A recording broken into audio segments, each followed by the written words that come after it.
If this, then that.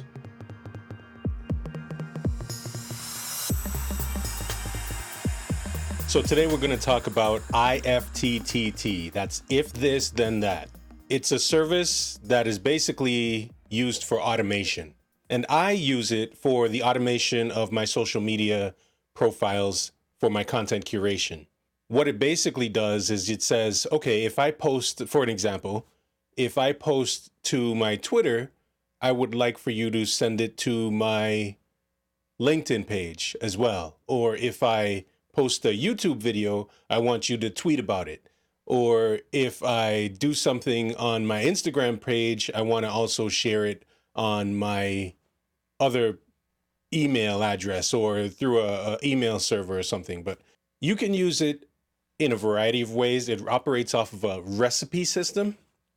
And all you do is basically you're linking the accounts. So you have to log in with your email to your, maybe, let's say you're a YouTuber and you're posting a video on YouTube regularly and you want to make sure that you go ahead and make sure that the word is out there and you want to tweet about it. Basically, you would allow if this, then that to access your YouTube page and basically keep an eye out for whenever you post content. And when you post that content, it'll go ahead and respond by going ahead and sending that content or notifying another platform that you have done so on YouTube.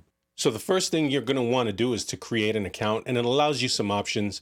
You can log in with Google or Facebook, or you can go ahead and just create an account the good old classic way of entering an email and a password. So here I'm already logged in into IFTTT.com. Basically, you see it offers all these choices. These are recommended for me, but let's just go through some of the examples. Get an email with NASA's astronomy pick of the day, which will incorporate with your email, right? So whenever NASA does something, hey, get it in my email. Right, see, so this is the example I was just speaking about. Instagram, new Instagram videos, you share them on Twitter. Yeah, you can also use it for like home stuff too. It's not just software in the cloud type stuff in social media. For instance, when I answer a call, pause Roomba, you can look through these. They'll provide a lot of recommendations. Things around the house, you can automate your home with this, post new Facebook page photos to LinkedIn. So there's a lot you can do here, and it basically saves time, which is at the end of the day what this automation series is about, saving time and energy, right? But you want to be present online. So let me show you how to go through what a typical applet or recipe looks like. So actually, let's do a search. So we're going to search YouTube. Maybe blog. Let's see what comes up if somebody's done a recipe on that. So yeah. So then it gives you some, a whole bunch of recipes that you can work with. YouTube to Pinterest, YouTube to Blogger. You get it. YouTube to Dropbox, YouTube to Twitter, publish posts to Weebly. And you see there's a whole bunch of options that pop up. And you can be more specific. Let's say, you can also just say YouTube to Twitter and just type it in YouTube, Twitter. And there you go. You have a whole bunch of pre-made recipes and applets there for you. You can also create your own by clicking on New Applet. If this, then that. So what do you want to build? Let's say you post from an RSS feed, right? If I post something on my RSS feed as the trigger, right? New feed item or new feed item matches this. So what this one does, so let me explain the difference between these two. This is very interesting. I'm glad I chose this as an example. So a new feed item is if you basically do it. So this trigger fires every time a new item is added to the feed you specify. So if something comes up, it doesn't even need to be something you build. It could be another RSS feed, another podcast, another blog. Anytime that RSS feed gets added to, that's the trigger for a new event, which is different from new feed item matches. This trigger fires every time a new item in the feed you specify contains a particular keyword or simple phrase.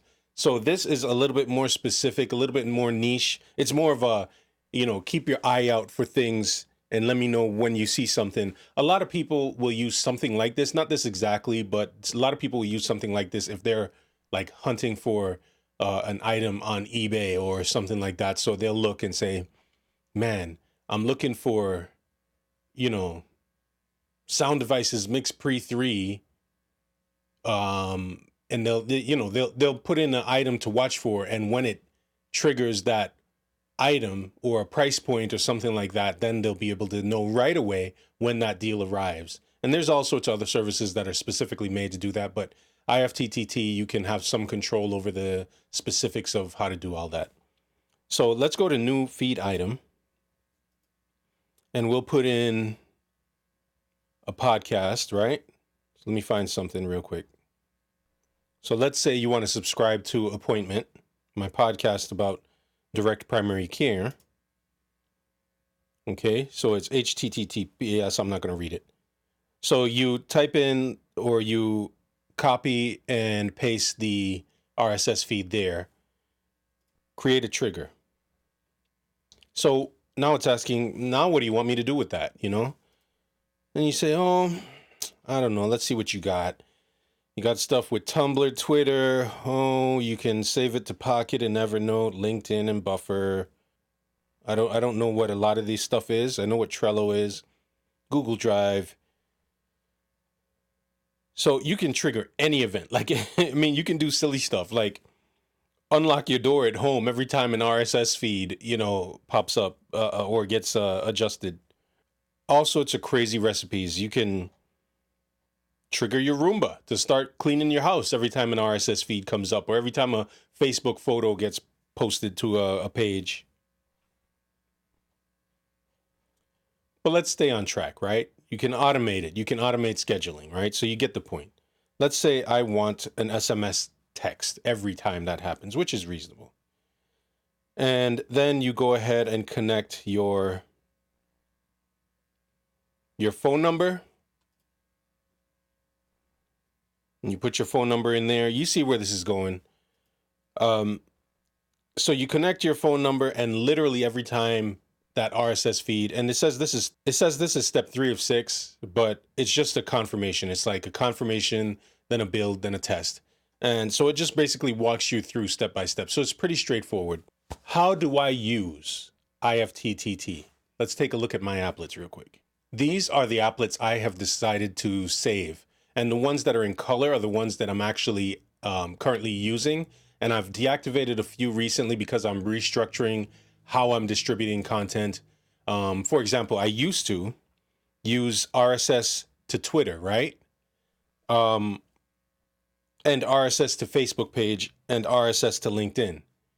The problem that I was encountering was basically the crowd at LinkedIn is different from the Twitter crowd and the Facebook crowd. So the problem I was running into was that I was duplicating content in LinkedIn. And if you know LinkedIn, you want to be very careful about the type of content and the amount of content that you put on LinkedIn, because it could be a turnoff if you just keep bombarding people.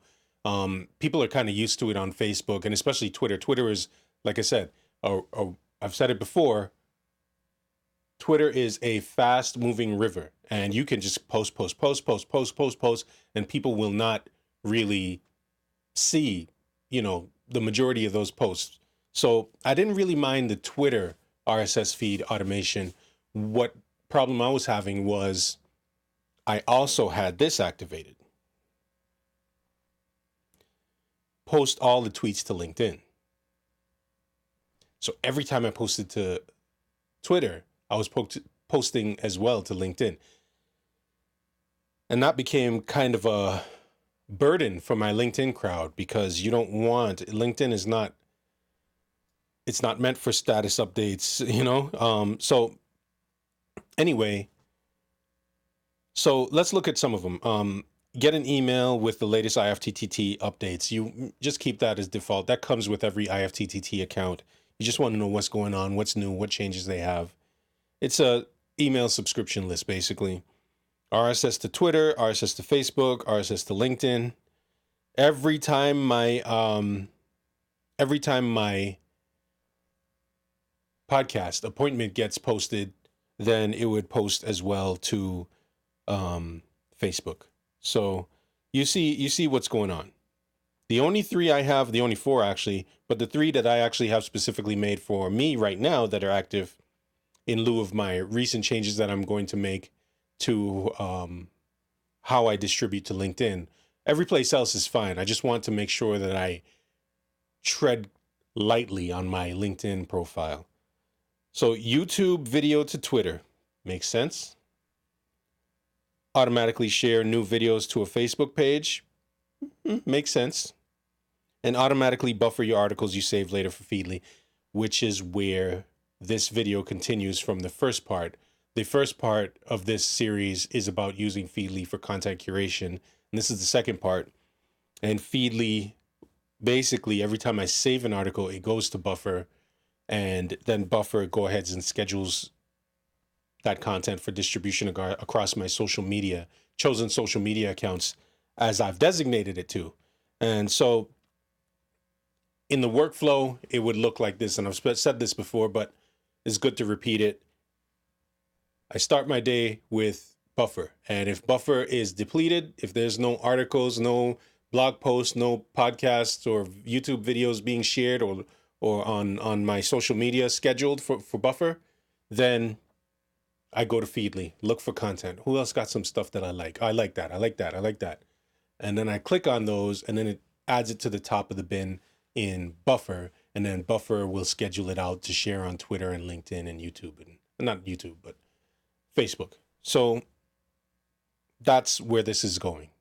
And so that's the trifecta really, is if you have for content curation, if you have Feedly, IFTTT, and Buffer, you're good to go. You can do this without IFTTT, but it's a little bit more time intensive because you have to actually confirm this article go here, this article go there. And so that's where I wanted to integrate Feedly, is for automation. IFTTT for automation of all that. And I'm in the midst of restructuring all that, but this, to get it up and running, to get the word out, works well. So let me speak about what I'm currently transitioning to in terms of how I manage my LinkedIn. The only thing that I really want to share with my LinkedIn crowd is the podcast. YouTube videos, somewhat, but mostly the podcast. And then I'm just going to be curating getting content from curated articles from Feedly. So I don't need everything from Twitter to go to LinkedIn. So I'm going to go ahead and let Libsyn publish to LinkedIn. And then I'm going to figure out a more streamlined way to get to cross-posting relevant articles and blogs to LinkedIn.